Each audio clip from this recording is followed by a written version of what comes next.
महायुतीच्या कारभाराला राज्यातील जनता कंटाळली आहे. लोकसभेप्रमाणे विधानसभेला महाविकास आघाडीला बहुमत मिळेल. विश्वजित कदम.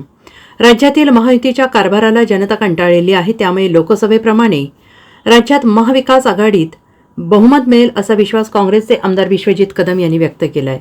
लोकसभेला जनतेनं धडा शिकवल्यानंतर विधानसभेला आता लाडक्या बहिणींची आठवण झाली आहे असा टोला देखील विश्वजित कदम यांनी लगावत महाविकास आघाडीचे सरकार सत्तेवर आल्यास लाडक्या बहिणीला 3,000 रुपये देण्यात येतील असा विश्वास देखील आमदार विश्वजित कदम यांनी व्यक्त केला आहे. ते सांगलीच्या पलूस येथे त्यांच्या प्रचारानिमित्त आयोजित सभेमध्ये बोलत होते. पूर्ण महाराष्ट्रामध्ये विधानसभेची निवडणूक आता एक अंतिम टप्प्यात दिवसेंदिवस येत चाललेली आहे आणि महाराष्ट्रामध्ये महाविकास आघाडीचं वातावरण अत्यंत चांगलं आहे.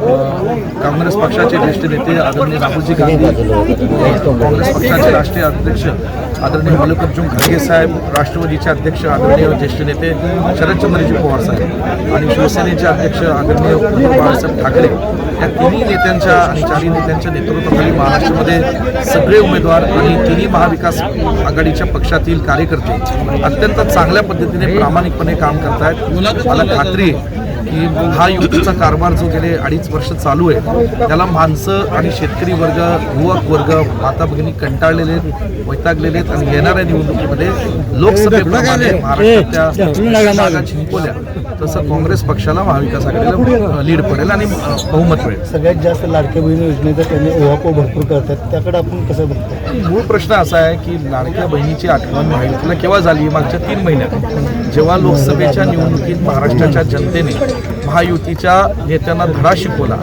महायुतीचा कारभार आम्हाला मान्य नाही हे लोकसभेच्या मतपेटीतनं दाखवून दिलं, त्यानंतर लाडक्या बहिणीची आठवण झाली. आज मला एवढंच सांगायचं आहे की महाराष्ट्रातल्या महिला ह्या मा जिजाऊ सावित्रीबाई फुले अहिल्याबाई होळकरांच्या या आमच्या कन्या आहेत आणि महाराष्ट्रातल्या महिलांना असे फुकटचे पैसेपेक्षा या ठिकाणी रोजगार पाहिजे, काम पाहिजे, ज्याच्यानी त्यांनी या ठिकाणी स्वतः ते शिक्षण या ठिकाणी घेऊ शकतील. परंतु ह्या सगळ्या योजनाला पुढे चालणार जे गरीब वर्ग आहे त्यांना मदत करण्याकरता या ठिकाणी पुढे महाविकास आघाडी सुद्धा 3,000 रुपये देण्याचा निर्णय घेतलेला आहे. विरोधकांच्यावर कसं बोलताय आणि bureau report SBN Marathi, Sangli.